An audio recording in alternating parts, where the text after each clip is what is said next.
이제 우리 하나님 말씀을 함께 읽겠습니다. 하나님 말씀은 누가복음 1장 67절에서 80절까지 함께 읽겠습니다.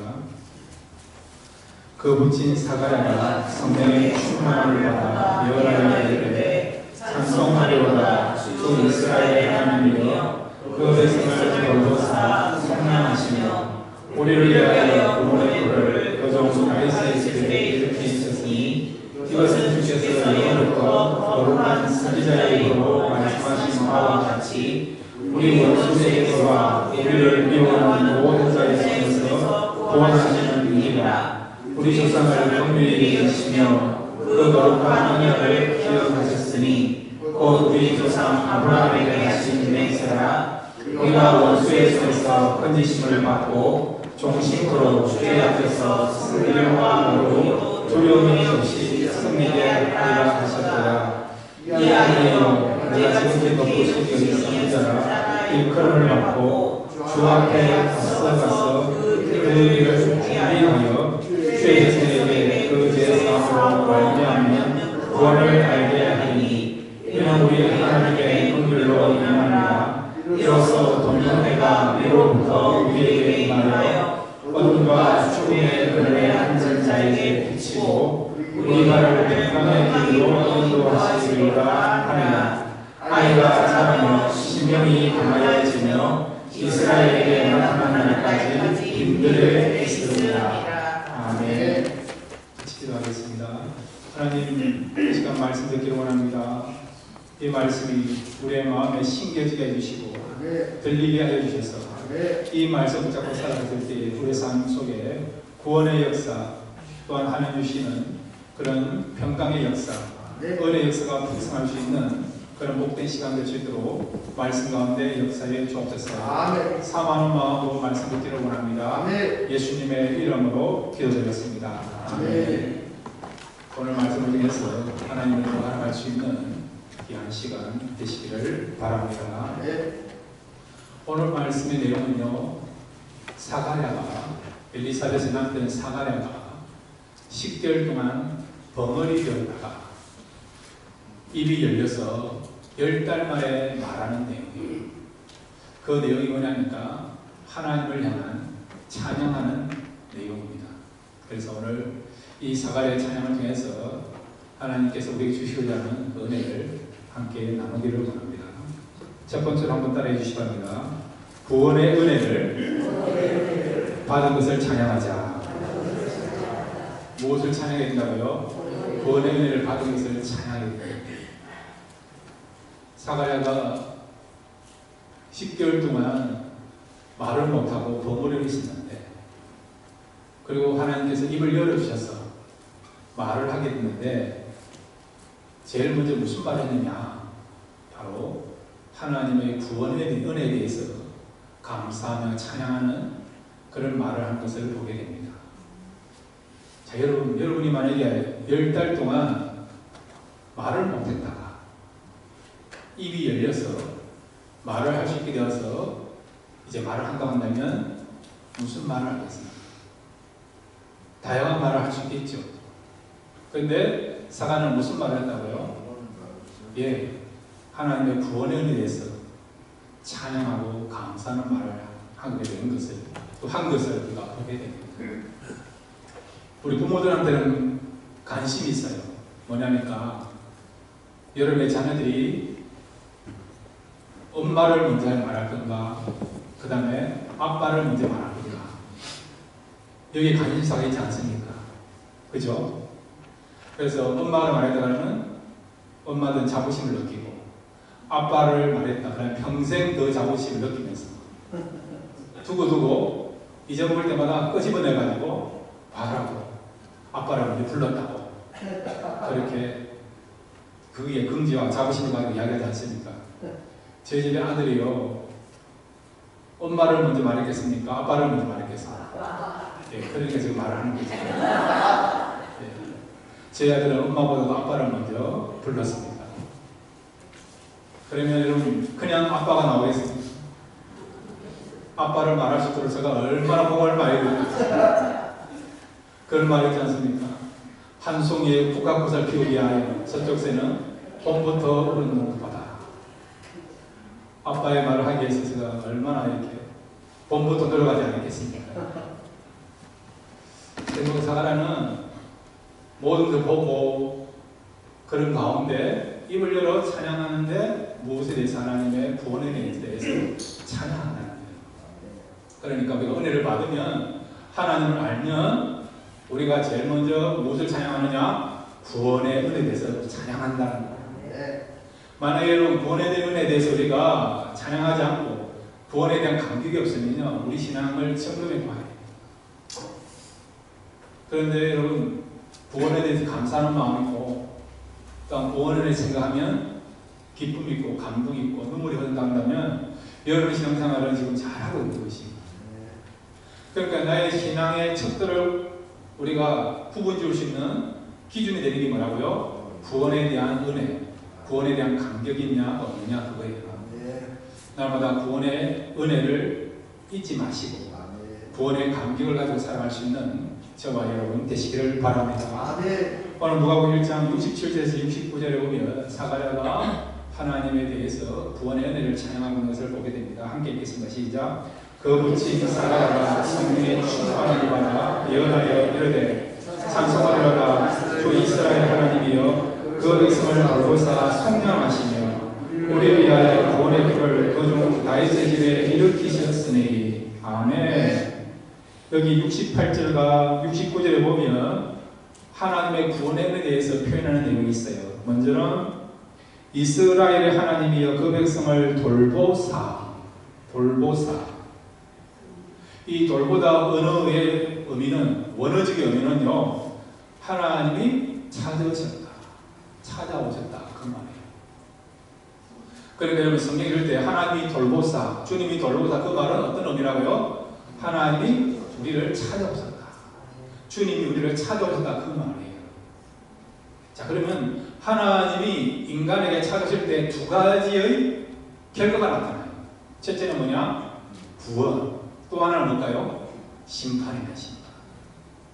그러니까 하나님이 인간에게 찾아오실 때에 여러 가지 어떤 내용을 가지고 여러 가지 목적을 가지고 오지만은 가장 큰 목적은 뭐냐니까 구원이냐 심판이냐.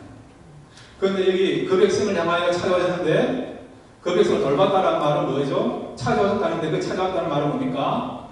구원하기 위하여 구원해 주시고자 구원의 은혜를 베풀어 주시고자 하나님이 우리를 찾아오셨다는 거예요. 창세기 50장 25절에 보면 요셉이 죽기 직전에 형제들에게 유언하는 내용이에요. 그리고 그저 이유하는 말씀이에요.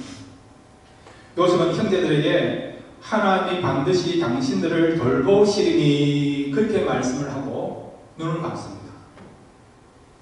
하나님이 당신들을 형제들을 돌보실 것입니다 하고 유언하고 눈을 감아요. 자 돌봤다는 말은 뭐라고 했죠? 찾아왔다는 거죠. 어떻게 찾아오십니까? 구원의 은혜를 베풀어 주시고자 찾아왔다는 거예요. 하나님 우리를 찾아오실 때 우리에게 구원을 베풀어 주시고자 찾아오신 줄로 믿으시기를 바랍니다. 그러니까 우리는요 구원에 대한 소망이 있다는 것을 말씀해 주고 있습니다. 우리 믿는 자에게는요 하나님께서 시대별로 구원의 역사를 베풀어 주세요. 그럼 언제부터 하나님께서 우리를 향한 구원의 비전을 가지시느냐? 언제부터입니까? 만세전에요. 만세전에. 이 우주가 형성되기 전에 이미 우리를 구원하시려고 하는 계획을 가지시고 우리를 구원하기 위하여 독생자를 이미 구원자를 예비해놓고 계신 것이 하나님의 마음이고 하나님의 구원의 그런 계획입니다. 그런 계획에 따라서 예수님이 오셔서 십자가 죽으시고 부활하심으로 구원이 이루어졌지요. 그러니까 하나님의 그 구원 계획은 만세전부터 영원전부터 있었기 때문에 그 말은 우리 성도에게는 구원에 대한 소망이 있다는 것을 말씀해 주고 있습니다. 구원이 뭐죠? 성경에서는 크게 세 가지를 이야기하죠.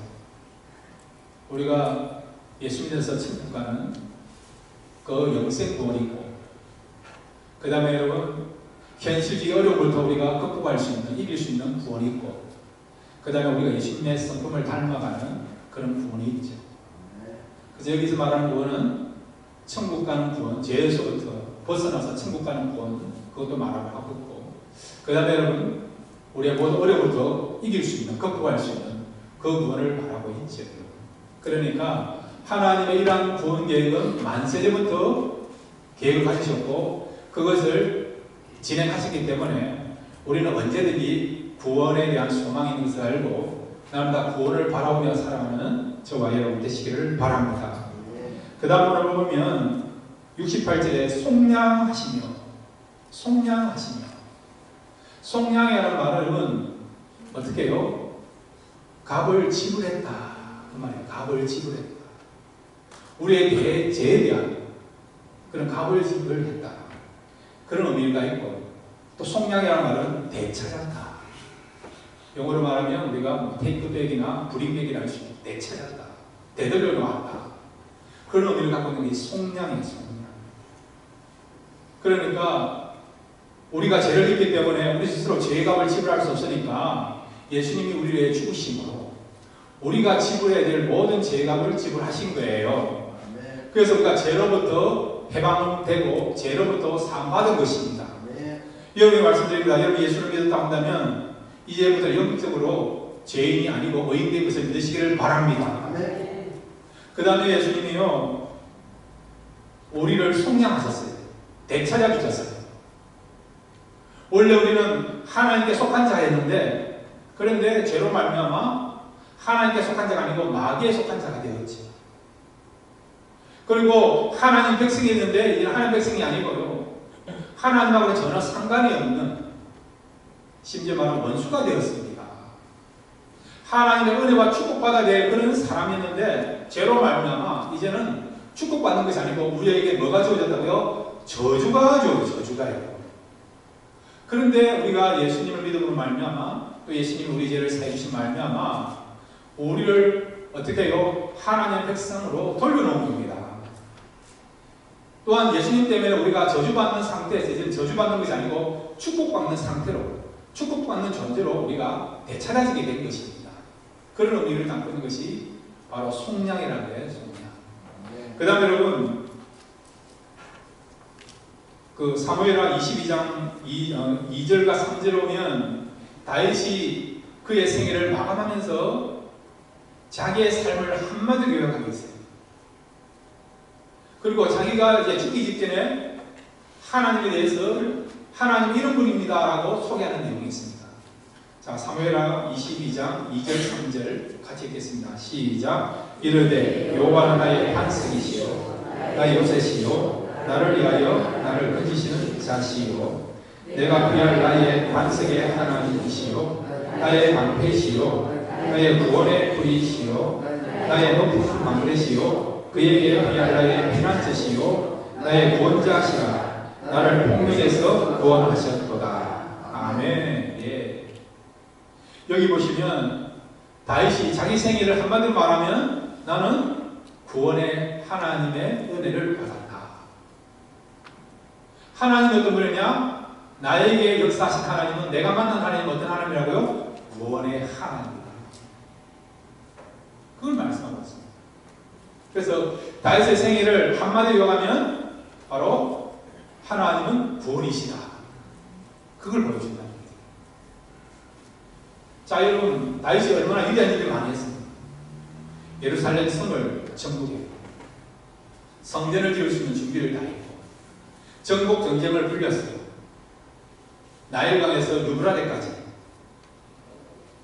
영토를 확장했고, 그 다음에 성가대를 조직하고, 그 다음에 제사장과 레위인들이 성전에서 마음껏 봉사할 수 있는 그런 예전들을 그가 정리하면서 그런 규칙과 규례를 만들었고,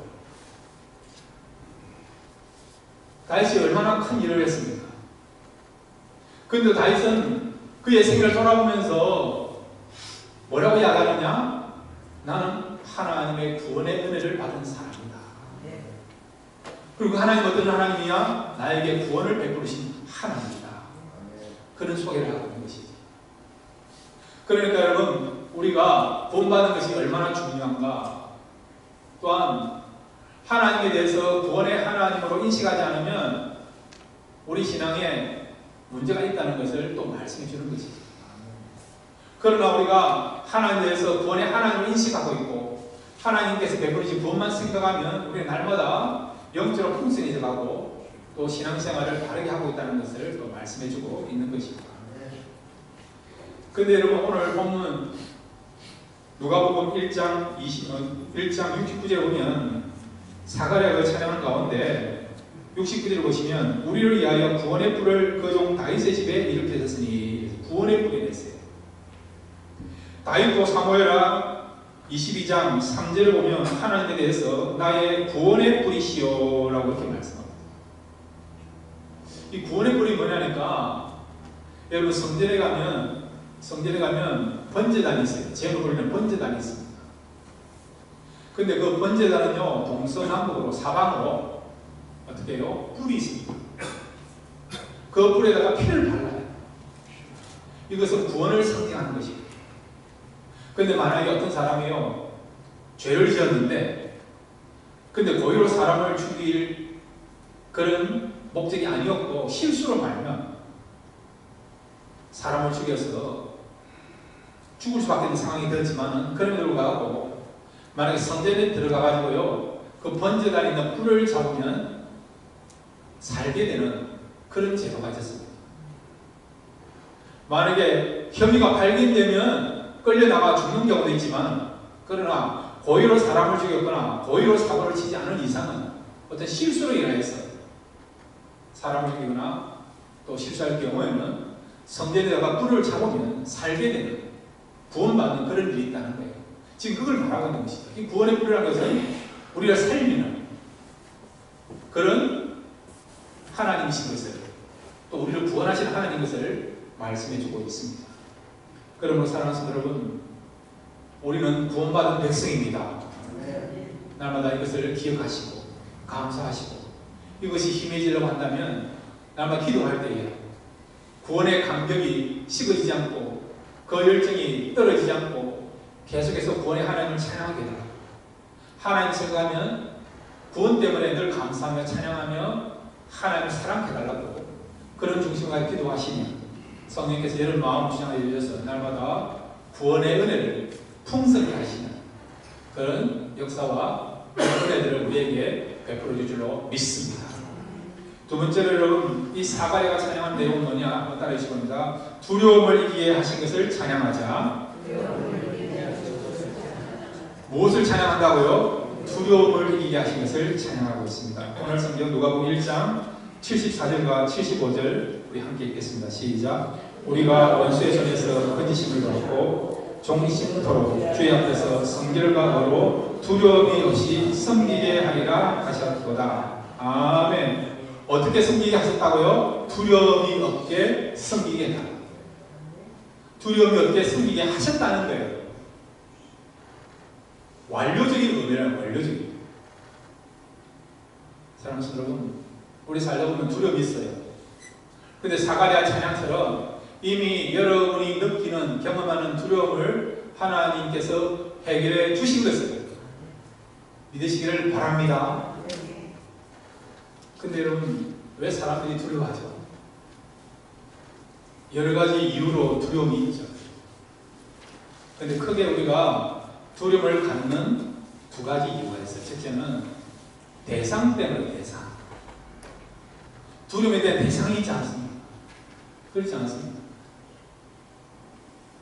정말 내가 감당할 수 있는 그런 사람들, 그런 환경들, 그런 여건들, 그런 것을 만나면 우리는 어떻게 해요? 두려워합니까? 두려워하지 않습니까? 두려워하지 않습니다. 괜히 눈치 보고 희가 죽고. 지난주에 여러분 당당하시라 그러는데 배가 나오신 분도 당당하게 내밀었는데 어떤 분은 목사님 좀 더 내미시죠 그러더라고요. 여러분 당당하시기 바랍니다. 두려운 것도 당당하시기 바랍니다. 기죽지 마시고. 이미 하나님께서 우리가 두려움을 이길 수 있도록 모든 환경과 여건을 만들어 줬습니다. 그걸 믿고 여러분 두려움으로부터 벗어나시고 자유하시길 바랍니다. 또 하나는 우리가 왜 두려워하느냐? 내가 컨트롤할 수 없습니다. 내가 컨트롤할 수 있으면 두려워하지 않아요.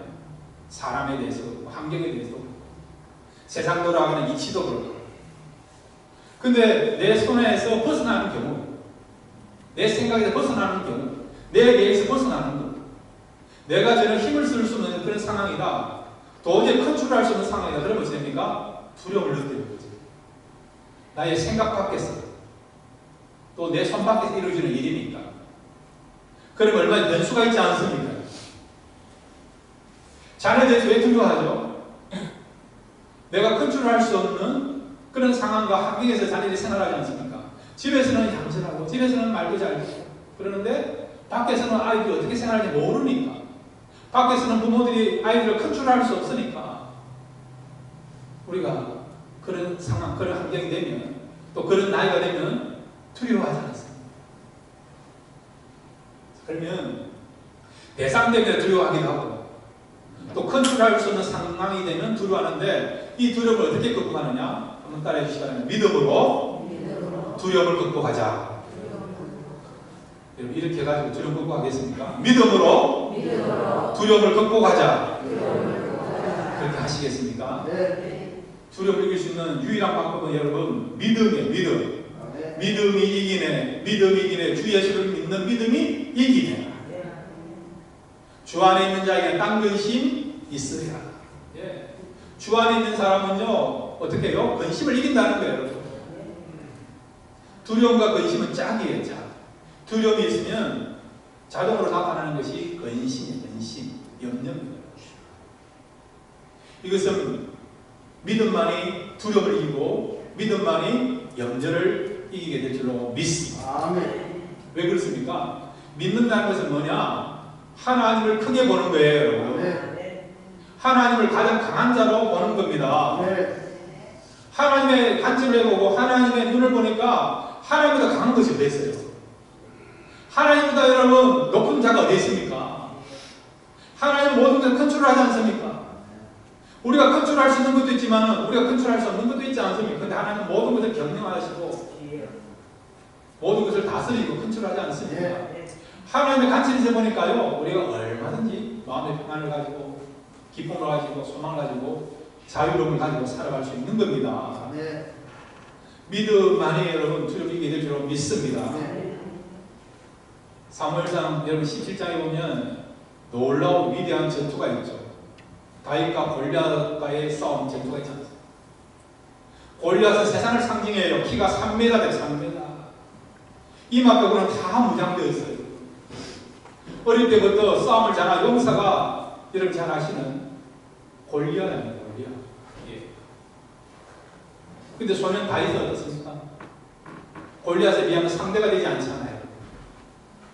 갖고 지금 등장한 무기도 빈약하고. 우리 생각할 때는 도저히 싸움이 되겠습니까? 잽이 안 되잖아요. 다윗은 진짜 경량급이고 골리앗은 헤비급한 헤비급. 그런 상황 아닙니까? 근데 다윗은 얼마나 당당합니까? 기죽지 않고요. 큰 소리 치지 않습니까? 골리앗은 칼과 단창과 너의 힘만 믿고 내게 나오지만 나는 네가 모욕하는 만군의 여호와 이름으로 내가 간다. 오늘 내가 너를 쳤어. 어떻게 해요? 승리하게 될 것이다 라고 선포하지 않습니까? 네. 어떻게 여러분 어른들도 지금 골리앗을 상대할 수 없는데 세상에 가장 강한 자를 상대할 수 없어서 두려워하고 있는 것도 40일 동안 맞짱 뜨는 사람이 아무도 없는데 소년 다윗이 어떻게 여러분 어떤 용기를 가지고 어떤 배짱을 가지고 세상에 가장 강한 자를 맞을 수 있습니까? 다윗의 여러분 힘의 원동력은 뭐죠? 믿음이 믿음. 골리앗을 본 것이 아니고 골리앗보다 더 높은 곳에 계시는 골리앗보다 더 힘이 세시는 하나님을 믿고 바라본 거예요. 아멘. 하나님의 그런 눈을 가지고 보니까 골리앗은 아무것도 아닌 거예요. 그래서 어떤 마음 갖는지 아십니까? 골리앗 이 덩치가 참 크네. 이마도 늘으네. 그 이마에 돌을 던지면 맞아 죽겠네. 이런 마음 갖는 거예요. 네가 덩치가 가서 넘어지면 쿵 소리 나지 않겠느냐? 그러면 네가 넘어짐으로 말미암아 내가 통쾌한 승리를 얻을 것이다. 이런 배짱을 가지고 나가게 된 거예요. 하나님의 눈을 가지고 믿음을 가지고 나가면 얼마나 얼마든지 세상에 가장 강한 자도 약한 자로 본다는 겁니다. 내가 감당할 수 있는, 이길 수 있는 대상으로 본다는 겁니다. 네. 사랑하시는 여러분, 믿음만이 두려움을 이길 줄 믿습니다. 아멘. 환경적인 그런 두려움, 환경에서 오는 두려움, 또한 세상의 그런 어떤 경제적인 어떤 위기로부터 오는 두려움, 여러 가지 질병과 사고를 통해서 우리에게 느껴지는 그런 두려움, 또한 사람들을 통해서 우리에게 느껴지는 경험하는 두려움이 있어요. 어떻게 살까? 미래를 어떻게 살까? 노후 문제를 어떻게 해결할까? 건강 관리를 어떻게 할까? 여러 가지 두려움이 있죠, 여러분. 근데 여러분, 그 두려움만 생각하지 마시고, 묵상하지 마시고, 그 두려움 넘어 계시는 하나님을 바라보십시오. 그 하나님은 저와 여러분과 함께 하십니다. 끝까지 여러분 인생을 책임지십니다. 아멘. 그리고 그 두려움을 이길 수 있는 능력을 주십니다. 아멘. 오직 하나님 바라볼 때에 어떤 두려움을 겪는다 하더라도 두려움을 뛰어넘어서 우리 마음의 평강과 기쁨을 누리면서 소망 가운데 살아가게 될 줄 믿습니다. 아멘. 세 번째로 여러분, 이 사가랴가 찬양하는 내용이 무엇입니까? 한번 따라해 주시기 바랍니다. 평강의 축복을 주신 것을 찬양하자. 예, 오늘 누가복음 1장 78절과 79절을 같이 읽겠습니다. 시작. 이는 우리 하나님의 긍휼로 인함이라. 이로써 떴는 해가 위로부터 우리에게 임하여 어둠과 죽음의 그늘에 앉은 자에게 그치고 우리 발을 평강의 길로 인도하시리라 하니라. 아멘. 우리 발로 어디를 걷게 하신다고요? 평강의 길로 인도하시리라. 평강의 길로 인도한다는 것은 평강의 삶을 살게 하시는, 평강이 얼마나 중요합니까? 사람과 사람 사이에, 또 교회 안에, 여러 가정 속에 평강이 얼마나 중요합니까? 평강 외친다고 평강됩니까? 아니지 않습니다. 이름으로 된다 그러면 여러분 100번 1000번 외치죠. 평강은 여러분 환경적으로 상황적으로 마련돼야 되는, 그래 평강한 게. 환경적으로 평강될 수 있는, 평강할 수 있는 환경이 만들어지는 내면적으로 하나님 주시는 평강이 있을 때 비로소 우리가 평강을 경험하는 것입니다. 상황은 힘들지만 미래는 불확실하고 그럼에도 불구하고 하나님께서 내 마음에 평강의 은혜를 주시면 그런 상황, 환경, 여건, 조건을 떠나서 우리는 평강의 은혜를 경험하게 되고 평강의 길을 걸어가게 될 줄로 믿습니다. 아멘. 여러분, 이스라엘 백성들이 애굽에서 나와가지고 홍해를 건넙니다. 그 홍해를 건너는 그런 길은요, 우리 인생을 단면적으로 샘플로 보여주는 거예요. 그들이 어떻게 홍해의 길을 건넜습니까? 홍해를 건너서 편안하게 여러분 그 바닷길을 건너갑니다. 홍해라는 것은, 바다라는 것은 죽음을 상징하지 않습니까? 두려움을 상징하지 않습니까? 어둠을 상징하지 않습니까? 그런데 그 어둠의 길, 죽음의 길, 그런 홍해의 길을 걸어가는데 어떻게 그들이 마음의 평강을 유지하면서 마음의 자유를 가지고 건너죠? 그것은 하나님이 그들에게 진정한 길이 되셨다는 거예요. 아멘. 평강의 길이 되셨다는 거죠. 평강의 길이 되려면 평강의 길을 경험하기 위해서는 반드시 우리에게 주어져야 될 것이 있습니다. 첫째는 광명의 길이 주어져야 돼요. 광명의 길. 어둠을 우리가 극복할 수 있는, 뛰어넘을 수 있는, 이길 수 있는 광명의 길, 밝은 길을 볼 수 있어야 된다는 거죠. 이스라엘인들이 홍해를 건널 때는 여러분 새벽이에요. 새벽. 칠흑같이 어두운 새벽입니다. 어둠 있는 새벽입니다. 여러분. 좌우를 구분할 수 있는 새벽이에요. 근데 놀라운 것은 하나님께서 이스라엘 백성들이 가는 길에는 무엇을 비추느냐? 빛을 비춰주신 거예요. 아멘. 광명을 비춰주셨습니다. 밤길을 걸어가는 그런 상황인데 어둠 가운데, 칠흑같이 어두운 그런 상황 가운데 홍해의 길을 걸어가야 되는데, 근데 하나님 이스라엘 백성들에게 광명길을 비춰주시니까 낮같이 밝은 가운데 홍해를 건너가게 되게 된 거예요. 이와 같이 하나님께서 여러분의 삶 속에 어둠 가운데 살아간다 하더라도 우리에게 광명의 길을 가게 줄로 믿습니다. 아멘. 은혜를 통해서, 아멘. 하나님의 사랑을 통해서, 또 하나님 우리를 위로해 주심을 통해서 또 우리를 돌보시는 은혜로 말미암아 우리와 함께 하시는 그런 사랑을 통해서 세상은 어둡다, 불안하다, 두렵다 그런 이야기하지만 우리는 하나님 비추시는 광명의 길을 보고 광명의 길을 걸어가니까 우리는 얼마든지 낮같이 반하면서 편안함을 누리면서 확신을 가지고 자유로움을 가지고 살아야 될 줄 믿습니다. 그 다음에 여러분, 이 홍해의 길은 어떤 길입니까? 평평한 길이에요. 평평한 길이에요. 자, 여러분, 바다의 길이 열린 거예요. 여러분, 갯벌 아닙니까? 들어가면 빠지는 거예요. 한국에 여러분 저기 전라남도 해남 같은 데 가면 갯벌이 있지 않습니까? 거기에 들어가면 빠지지 않습니까? 실제적으로 여러분 홍해에 들어가면 빠지는 거예요. 근데 여러분 어떤 일이 벌어졌습니까? 빠질 수밖에 없는 갯벌이 돼야 될 상황이 어떻게 됐습니까? 그 길이요 평평한 길만 평평한 길 쉽게 걸어갈 수 있는 길을 만들어주는 거죠. 사랑하시는 여러분, 여러분이 하나님 믿고 의지하고 살아가면 여러분이 걸어가는 게 어떤 길이라고요? 평평한 길, 실만한 물가로 푸른 초장으로 인도하는 그런 하나님이 예비하신 길로 나아가게 될 줄로 믿습니다. 그 다음에 홍해의 길은 어떤 것입니까? 하나님이 보호해주시고 지켜주시는 길이죠. 애굽의 군대가 쳐들어옵니다. 안 그렇습니까? 애굽 사람들이 지금 마차를 타고 이스라엘인들을 죽이기 위하여 어떻게 해요? 뒤를 추격해서 홍해까지 도달한 거죠. 그냥 그대로 내버려두면 이스라엘인들 다 그냥 홍해에서 죽는 겁니다.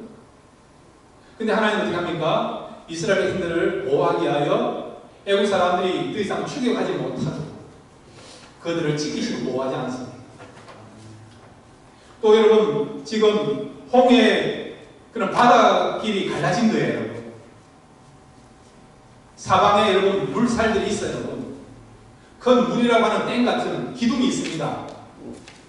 만약에 하나님께서 그 물기둥을 보호하지 않으면 지키지 않으면 만약에 물이 합쳐지면 죽는 거예요. 그럼 또 이스라엘인들이 홍해를 안전하게 지날 수 있도록 거기를 건너갈 수 있도록 하나님께서 그 홍해 물기둥을 붙잡고 계셔서 그들의 생명을 지키시는 걸 우리가 알고 있지 않습니까? 이와 같이 여러분 하나님께 가는 그날까지 성도에게는 삶이기 때문에 그 삶이 끝날 때까지 여러분의 생명을 하나님께서 붙잡고 계시고 지켜줄 줄로 믿습니다. 그리고 하나님께서는요 우리에게 날마다 형통의 길로 인도하십니다. 형통의 길로 우리가 감당할 수 있는 형통의 길로 인도하십니다.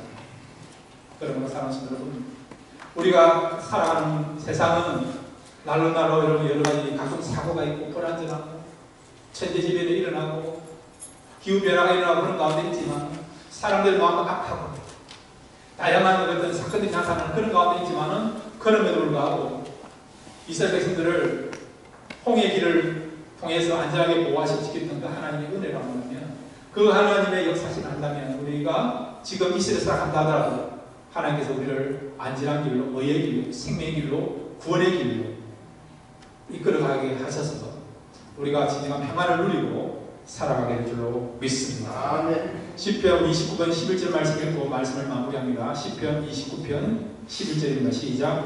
여호와께서 자기 백성에게 힘을 주시며 여호와께서 자기 백성에게 평강의 복을 주시리로다. 아멘. 평강의 복은 반드시 있습니다. 하나님을 자기 하나님으로 삼는 자에게, 하나님을 의지하는 자에게 오늘 이 시대에 평강의 복이 있습니다. 이런 평강의 복을 누리며 살아가시는 복된 한 주간 되시기를 주님의 이름으로 축원드립니다.